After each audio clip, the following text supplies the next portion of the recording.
श्री शिवाय नमस्तुभ्यम दोस्तों। आज मैं आपको एक बहुत ही अच्छा उपाय बताने वाला हूं जो कि पंडित प्रदीप मिश्रा ने अपनी जो शिव पुराणिक कथा है उसके अंतर्गत बताया है। मान लीजिए आपका यश कम हो रहा है, यानी कि आपका मान सम्मान जो है, मान प्रतिष्ठा है वो कम होती जा रही है। पहले आपको मान सम्मान बहुत मिलता था लेकिन आजकल मान सम्मान कम हो गया है, या फिर कह सकते हैं आप मान सम्मान पाना चाहते हैं, या फिर आप कोई काम में उलझे हुए हैं, आपका कोई काम ऐसा है जो बहुत दिनों से डिले होते जा रहा है, काम हो ही नहीं रहा और आप चाहते हैं कि वो काम आपका हो। और आपकी जो फाइल है, मान लीजिए सपोज़ करिए कि आप एक सरकारी काम को करवाना चाहते हैं और वो आपकी जो काम की फ़ाइल वो आगे ही नहीं बढ़ रही है, तो ऐसी स्थिति में आप एक बहुत ही छोटा उपाय है वो आप कर सकते हैं। उपाय क्या, देखिए उपाय क्या है और उसे कैसे किया जाता है, मैं वो उपाय आपको करके दिखा रहा हूँ। आशा करता हूँ कि आपको वो उपाय जो मैं करके दिखा रहा हूँ वो आपको अच्छा लगेगा और आप बहुत इजीली उसको समझ पाएंगे।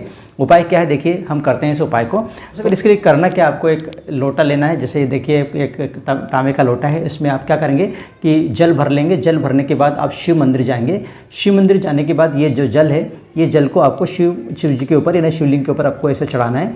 आपको मालूम है कि जब शिव जी के ऊपर जल चढ़ाते हैं उसके बाद हम थोड़ा सा जल इसमें लेते हैं, यानी कि ऐसा नहीं है कि कभी भी लोटा हम खाली नहीं लाते हैं। तो जब आप पूरा जल चढ़ा लें उसके बाद आप इधर जो जलाधारी है उसके पास जब आप अपने कलश को लगाएंगे तो इसके अंदर थोड़ा सा जल आ जाएगा।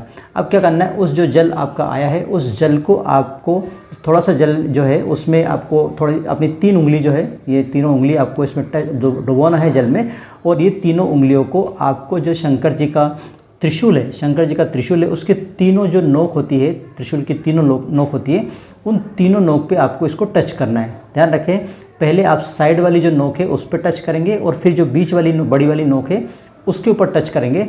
ऐसा करने के बाद वो जो हाथ में आपका जो जल था उसको आपने क्या करा कि इस यहाँ से पहले जल लिया, ऐसे तीनों उंगली में जल ले लिया और फिर उसको आपने त्रिशूल के ऊपर तीनों जो नोक है उसके ऊपर टच करा।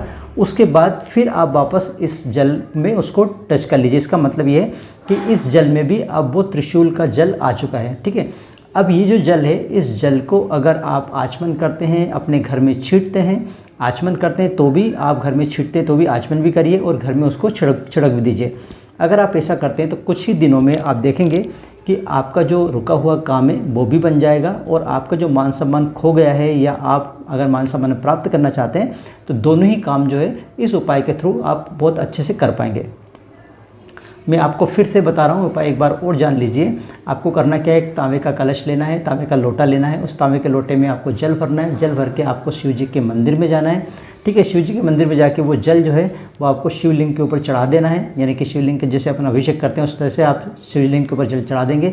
उसके बाद जब पूरा जल चढ़ जाए उसके बाद आप यहाँ पर यानी कि जलाधारी पर रखकर, नीचे रखकर और आप थोड़ा सा जल ले लेंगे उसमें से। ठीक है, जब इसमें से थोड़ा सा जल आ जाएगा तब आप अपनी जो 3 उंगलियाँ हैं, इन 3 उंगलियों से उस जल को टच करेंगे तो आपकी उंगलियाँ गीली हो जाएगी। ठीक है, उस तीनों उंगलियों को आप क्या करेंगे, शंकर जी का जो त्रिशूल रखा रहता है उस त्रिशूल के तीनों नोकों पर आप इन तीनों उंगलियों को टच करेंगे। ध्यान रखेंगे कि पहले आपको जो दोनों साइड वाली फलक है, साइड वाली नोक है, उनके ऊपर टच करना है। फिर बीच वाला जो लंबा वाला फलक होता है, नंग वाली नोक होती है, उसके ऊपर टच करना है। उसके बाद फिर वापस उन तीनों उंगलियों को आप अपने कलश पे भी वापस जो पानी पड़ा हुआ है उसके अंदर भी आप टच करेंगे। तो अब ये पानी जो है, अब ये जल जो है वो अब त्रिशूल का जल बन गया है। इस जल को आप आचमन करिए और घर लाकर आप अपने पूरे घर में उसको छिड़क दीजिए। अगर ऐसा आप करते हैं तो थोड़े ही दिन में आप क्या देखेंगे कि आपके जो रुके हुए कार्य है वो भी आपके कार्य होने लगेंगे और इसके साथ ही आपकी जो मान सम्मान है, जो खो गई है, मान प्रतिष्ठा आपकी खो गई है या आप मान प्रतिष्ठा पाना चाहते हैं वो भी आपको मिलने लगेगी। आशा करता हूँ कि आपको ये वीडियो अच्छा लगा होगा। अगर वीडियो अच्छा लगा तो प्लीज़ लाइक कीजिए, शेयर कीजिए और मेरे इस चैनल को सब्सक्राइब करना ना भूलें। आज के लिए बस इतना ही, मिलते हैं नए विषय के साथ। तो आप रहिए खुश और मुझे दीजिए आज्ञा। जय हिंद।